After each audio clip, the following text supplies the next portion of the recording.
নমস্কার, আমি শুভম রায়। আপনারা দেখছেন জিটিভি, দ্রুত হচ্ছে সবার সাথে।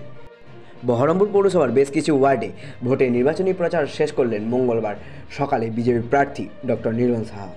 বহরমপুরের বিধায়ক কাঞ্চন মিত্রকে সঙ্গে নিয়ে এদিন এই ভোটের নির্বাচনী প্রচার করতে দেখা যায় ডাক্তার নির্মল সাহাকে। চাপে চর্চার মধ্যে দিয়ে নির্বাচনী প্রচার করেন বিজেপি প্রার্থী। তারপর সাধারণ মানুষের কাছে গিয়ে জনসংযোগ তৈরি করেন এবং বিধায়ককে সঙ্গে নিয়ে ভোটের প্রচার করতে দেখা গেছে ডাক্তারবাবুকে।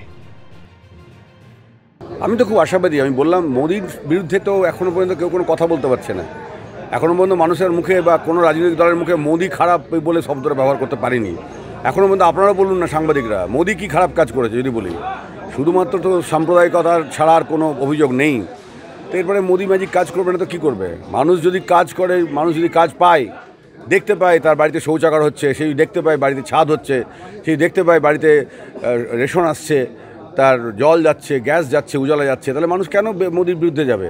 সুতরাং মানুষকে বোঝাতে হবে, যারা ভুল বোঝাচ্ছে তাদেরকে বোঝাতে হবে যে অদ্ভুতভাবে মানুষের বিরুদ্ধে মিথ্যাচার করে, তোলাবাজি করে, গুন্ডামি করে এই ভোটের রাজনীতিতে মানুষকে ভুল বুঝিয়ে, তোষণ করে, ডিভাইড করে মানুষকে ভোট নেওয়া হচ্ছে। তার বিরুদ্ধে এবারে লড়াই। এবারে আমার ধারণা ভারতের পরিবর্তনের লড়াই। এই পরিবর্তন ভারতকে একটা সুন্দর জায়গায় পৌঁছে দেবে এবং সেই পরিবর্তনের জন্য বহরমপুরবাসী পিছু থাকবে না। কয়েকটা ওয়ার্ড তো ঘুরলেন, তো সাড়া কেমন পাচ্ছেন? সাড়া মানে আমি তো বললাম যে মানুষের মধ্যে একটা স্বতঃস্ফূর্ত একটা পরিবর্তনের ভাব তার মুখের মধ্যে, তার চোয়ালের মধ্যে, তার হাতের মুষ্টিবদ্ধ হাতের মধ্যে বোঝা যাচ্ছে। এটা তারপরে বললাম সব কিছুই বোঝা যাবে ভোটের রেজাল্টের পরে। আমি কতটা কাজ করেছি, কতটা কী করেছি সবটাই নির্ভর করবে ভোটের রেজাল্টের পরে। আগের থেকে জ্যোতিষীর মতো ভবিষ্যৎবাণী করা দেওয়াটা কোনো রাজনীতিবিদের কাজ হতে পারে না। এই মুহূর্তে প্রচারের মধ্যে লোকসভার ভোটের সমস্যা এইভাবে বলাটা ঠিক নয়। মেন সমস্যা হচ্ছে কর্মসংস্থান, মেন সমস্যা হচ্ছে ডেভেলপমেন্ট। এটাই হচ্ছে লোকসভা ভোটের আসল উদ্দেশ্য। দেশ কীভাবে চলবে, বিদেশ নীতি কী হবে, অর্থনীতি কী হবে, এখানে সামরিক ব্যবস্থা কী হবে, এখানকার কর্মসংস্থানে কী জায়গায় যাবে, কীভাবে ডেভেলপ করবে। আপনি ব্যাঙ্গালোরে যান না, আপনি ব্যাঙ্গালোরে যান, গুজরাটে যান, রাজস্থানে যান, দিল্লিতে যান, আপনি দেখতে পাবেন ডেভেলপমেন্ট কাকে বলে। ইউপিতে যান, পশ্চিমবঙ্গ মুখ থুবড়ে পড়েছে। একটা নসিপুরে রেড ব্রিজ করতে হলে 20 বছর সময় লাগে। আপনি বুঝতে পারছেন না ডেভেলপমেন্টে কী জায়গায় দাঁড়িয়েছে। আমি মানুষের কাছে যাচ্ছি। আমাদের মোদী সরকারের যে উন্নয়নমুখী কর্মসূচি রয়েছে সেগুলো মানুষের কাছে বলছি।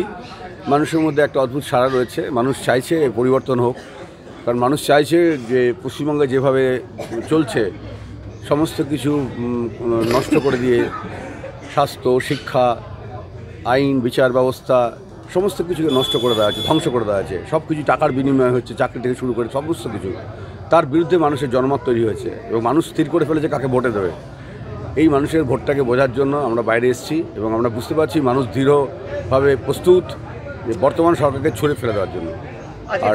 আর রাহুল গান্ধী এনডি জোটের মধ্যে রয়েছেন এবং এখানে এনডি জোটের প্রার্থী রয়েছেন। রাহুল গান্ধী আর মোদির মধ্যে কে সর্বশ্রেষ্ঠ সেটা বোঝার জন্য মানুষকে খুব একটা কষ্ট করতে হবে না, পড়াশোনা করতে হবে না। সুতরাং মানুষ ঠিক করে নেবে যে রাহুল গান্ধীকে ভোট দেবে না তারা মোদিকে ভোট দেবে। আমার বিশ্বাস বহরমপুরে একটা অদ্ভুত রেজাল্ট হবে, যে রেজাল্ট দেখে মানুষ মনে রাখবে, যে ইতিহাস সাক্ষী থাকবে যে বিবেকবান মানুষ কতখানি শক্তিধর হতে পারে এবং কত ভালোভাবে তার বিচারে রায় দিতে পারে। আজকে কোন কোন এলাকা প্রচার করবেন? আজকে আমি আমার বিধায়ক কাঞ্চন রয়েছে, 25, 28, 26-এর কিছুটা অংশ, 4টে ওয়ার্ডকে নিয়ে আমরা আজকে গোলাবাজারের যে 6টি ওয়ার্ড আছে সেই 6টি ওয়ার্ডের মধ্যে 4টি ওয়ার্ডকে নিয়ে আমরা আজকে করব। কংগ্রেস না তৃণমূল প্রতিপক্ষ কে আপনাদের? এটা খুব একটা মিক্স কোশ্চেন।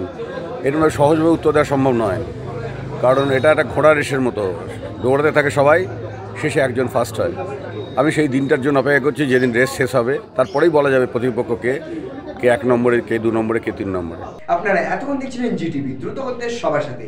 জিটিভির নতুন নতুন খবরের আপডেট পেতে এক্ষুনি লগ ইন করুন www.gtvlivenews.com।